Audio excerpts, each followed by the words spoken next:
Hi guys, welcome back to another video.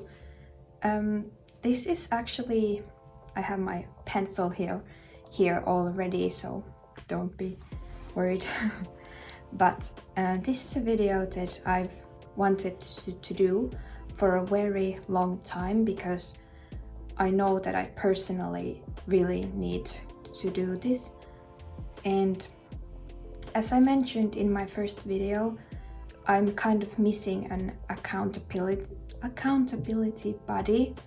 If you don't know what that means, it's basically someone who keeps you accountable and make sure you hit your goals, go towards where you want to go. And I feel like I don't have that sort of people in my life, so I really haven't been able to stick to my goals or like these recovery goals that I set for myself. And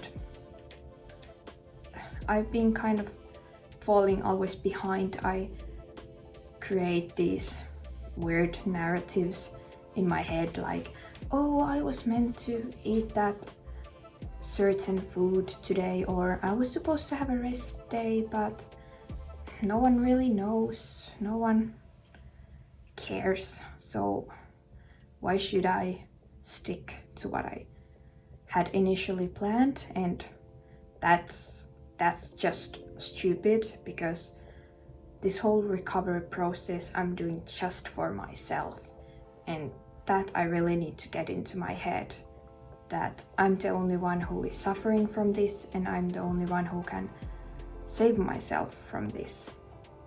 So yeah, so the point of this video is to make a fear food list.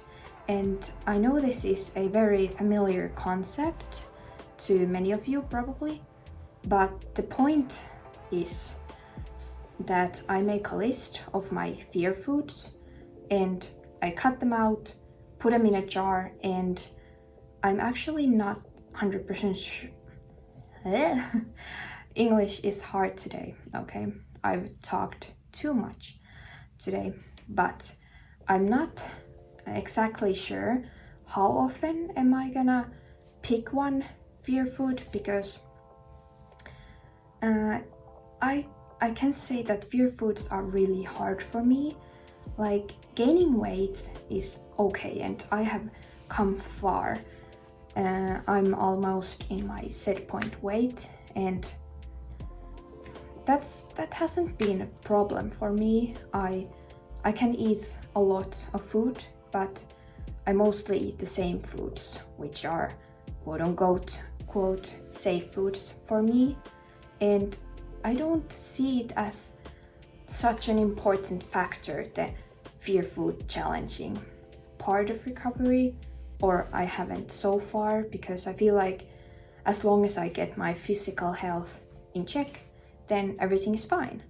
But that's definitely not true, because I've seen it in the past that if I don't rewire my brain, if I don't challenge the fear foods, the rigid rules that I have in my head, that relapse is kind of inevitable.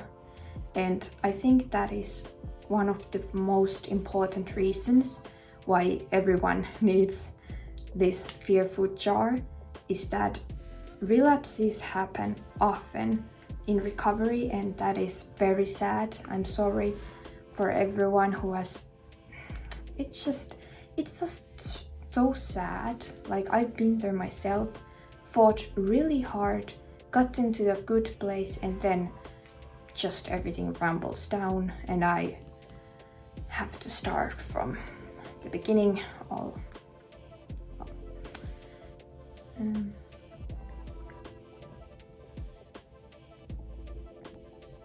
Okay, I'm talking a lot, but I think most of us know at this point that challenging fear foods is really important. We have to do it. We have to rewire our brain and show our overcomplicated brain that these foods it deems as bad, scary, frightening, whatever, that they're actually not. And even if we eat them, will be completely fine.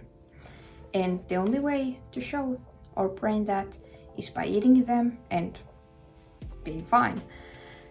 So I'm going to create my fear food list right now. I have my paper and pencil and I'm gonna write them down in here, and I hope you write them with me. And one important note is that I'm sharing my personal fear foods here. So if you're triggered by that, I know many people might be, you don't have to watch this video any further. Just grab your pen and paper and write your own fear foods. Go on, be brave.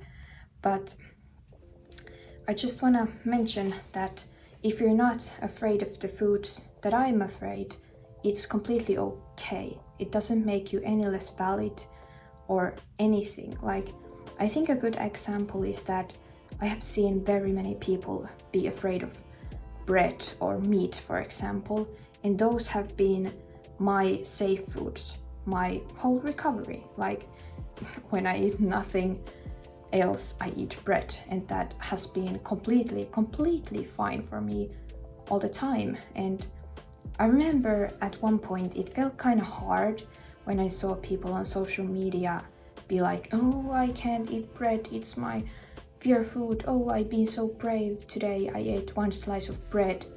Meanwhile, I'm like, yeah, this is my 8th piece today, like, that's normal. But anyway, so fear foods are personal, they don't make sense, irrational completely. They don't, I don't know, they're just very individual, so don't compare and write your own list. I'm just sharing mine for inspiration. Maybe you feel like, oh, that's actually scary for me too, so I'm gonna write it. And one other important thing is that I'm writing many things that I have already tested or eaten in recovery, kind of overcome them. But like, if I think they're still fear foods if I'm not like completely neutral with them. And I know certain foods, for example, for me, pizza or chocolate, kind of common fear foods, I know, but I have eaten them a few times in my recovery journey, but I know I need to repeat and repeat, because I have put them in this pedestal that they're super magical and I can only eat them in certain situations and after certain events or something.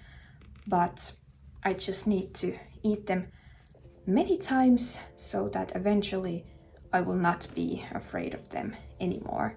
So don't expect one time that you're, for example, afraid of cheese. Don't expect to just eat cheese and then be like, oh, now I can eat cheese completely fine. No, I'm not scared anymore. It's sadly not like that. I wish. I've been writing here. I have 4. I have put pizza, normal hamburger, cream-filled bun, and a childhood favorite juice. Now, you might not know what my childhood favorite juice was, but when I pick this up, I know exactly what I will take. But this is actually, like, I'm gonna write more, but this is actually kind of hard. It's kind of difficult to think, like, what am I actually afraid of? Because I might not even realize them, but if someone offered me, for example, I don't know, I don't have an example right now, but if someone offered me a certain food, at that point I might realize, like, oh, this is a fear food, I can't have it. But I'll think some more. So I've written quite a few, I know I'm going to write more, but this is what I came up with so far.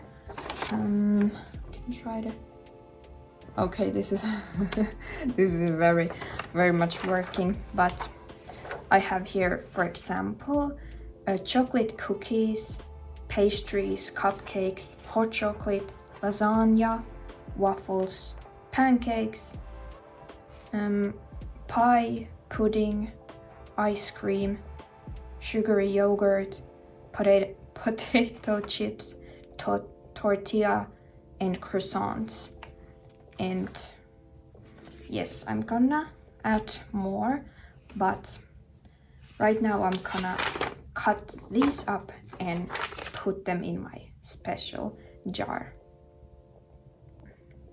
So while I cut these up, or maybe I'll just speak, but I think that's one thing that has, or a few things that have helped me in eating these fear foods. Like the most useful one for me has been to pair them with safe foods. Like I take a croissant, for example, but on the side I have some berries and yogurt and nuts or something, or that kind of things. Like I take something that is safe for me, a safe food, and I pair it with the fear food. So I feel like the fear food comes a bit easier. Oh, what happened? I don't know. And the other thing is, like, set yourself some sort of reward. Even though I have found that eating the fear food actually feels really rewarding on its own, but if it doesn't, if you're not really there yet, you can say to yourself like, oh, when I've eaten like 3 fear foods, then I'm gonna go to the cinema with my friends, or after this meal I'm gonna do 30 minutes of coloring, if you like coloring. And that coloring could also be a distraction, which is also another helpful tip, that after eating, distract yourself with something. Do something you find do something joyful, and just forget about the food. You've eaten it, it's gone, it's okay, it doesn't matter anymore. Now I'm taking my little notes which say the fear food. I'm holding it in half and putting it into my jar. Thank you guys so much for holding me accountable. Now I finally have it. I can just pick one, probably once a week for now, and hopefully become stronger. See you!